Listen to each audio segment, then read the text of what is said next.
August 5th, 2019 is a day that shall live in infamy as far as the Kashmiris are concerned. Let us hear what Arundhati Roy has to say about that. At midnight on August 4, 2019, the whole India turned Kashmir into a great prison camp. 7 million Kashmiris were barricaded in their homes, internet connections were cut, and their phones went dead.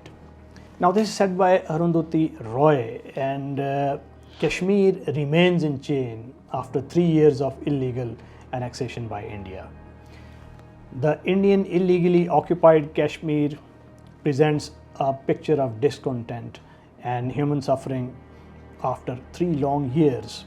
In these 3 years, the Indians have sedulously encroached upon the temporal and spatial dimensions of Kashmiri identity in flagrant disregard of UN resolutions that clearly called for a plebiscite in the disputed state to decide its future. India has reneged on its every pledge to the Kashmiri population as well as the international community, opting instead to replicate the Israeli model of occupation of Palestinian territory through illegal settlements. The latest straw was the farce of some placebo solutions to win over the pliant segment of Kashmiri leadership that had gathered under Gopkar Declaration umbrella. Even those leaders that included Farooq Abdullah, Mehbooba Mufti and Muzaffar Hussain Beg could not be convinced. So the Kashmiris now present a united front. This is a great opportunity, and as the Chinese say that there's a great disorder under the heavens and the situation is excellent. The Kashmiri United Front is a specter that's going to haunt Indians in future, and it is all because of their ham-handed actions and illegal acts. The revocation of Article 370 and 35A was the apotheosis of the Hindutva's implacable march to impose the faith-based cultural and political apartheid in the disputed state. Those who understand the word apotheosis will concur with me that this is the right word which encapsulates the entire philosophy of what is happening by way of illegal occupation. As long as this Hindutva misanthropic creed confined to the Indian mainland, the disputed territories like Jammu and Kashmir could hope for justice one day. Alas, the annexation has put paid to such hopes. The BJP's promise to erase the cultural and political identity of Kashmir in its electoral manifesto has been put in practice at the cost of human rights and international law. The Jammu and Kashmir Reorg Act 2019 was put into practice through Jammu and Kashmir Removal of Difficulties Order 2020 and Jammu and Kashmir Reorg Adaptation of States Laws Order 2020, which altered the definition of permanent residence, which now enables India to settle over 2.5 million non-Kashmiris into the region. The order has also amended Jammu and Kashmir Civil Services Act to install bureaucrats of Indian origin in the disputed region. Now, bilking Kashmiris of their identity by carving the state into 2 parts to be directly ruled by the center is accompanied by a well-planned assault on the demographics, culture, economy and ecology. The demographics are being altered through attempts to settle over 2.5 million non-subject Kashmiris Indians in the states.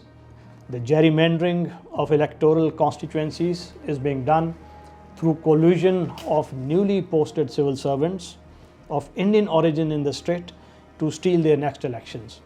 As if the 2 years of internet suspension and then continual stoppage of internet was not enough, the hapless denizens of the state have been subjected to misogynistic remarks of the likes of Manohar Lal Khattar, the Chief Minister of Haryana, who said that India would now easily bring girls from Kashmir to improve the gender ratio in the state. Now, this is as misogynistic as one could get.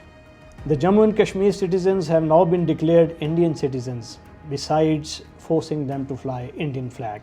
The violation of human rights and international law by Indians needs to be highlighted at all international fora to bring out the legal high-handedness of the Indians who have imposed draconian laws such as Public Safety Act, that is violative of International Covenant on Civil and Political Rights, and the TADA Act 1987 that violates UN Convention on Torture. Armed Forces Special Forces Act violates Article 6 of ICCPR, while the infamous Prevention of Terrorism Act POTA 2002 and Unlawful Activities Prevention Amendment Act 2019 blatantly violate Articles 6 and 7 of ICCPR. The physical manifestation of above is harrowing. Since August 2019, over 30,000 people have been arrested, along with over 600 extrajudicial killings. 3.8 million non-domiciled people have been settled in the state, and out of these, 1.2 million have been added in the new voter lists as well. A world record of digital apartheid has been created by denying internet for over 240 straight weeks. Now, coming over to the challenges to the international law. Now, these gross, egregious human rights violations could only be challenged through a very strong international law response. It can only be done if the plentiful evidence of human rights abuses is gathered methodically by helping individuals to get evidence collected in IIOJK.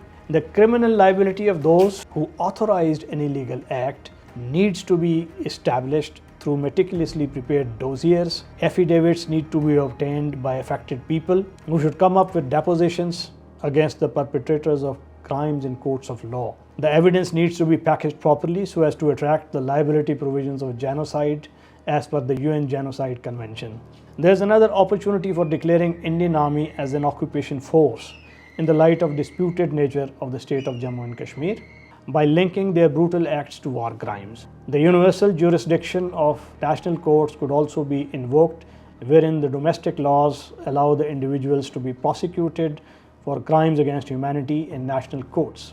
Countries like Argentina, Canada, Germany, France, and New Zealand are some of the examples where such charges could be pressed. The time has come for Kashmiris to break their chains through proactive efforts centered on international law and diplomacy, and the Kashmiris hearken for succor, and it has to come through international advocacy groups. The groups which are centered on advocacy of human rights in Pakistan, and the Kashmiris which are living in diaspora, they all need to be supported and their voices need to be given traction. Already there are movements like BDS, Boycott, Divestment, which have been pleading the case of Palestinians, and I think the similar initiatives could be pressed into action to support and to give traction to all advocacy efforts to highlight what egregious violation of human rights a state like India is doing in the disputed territory.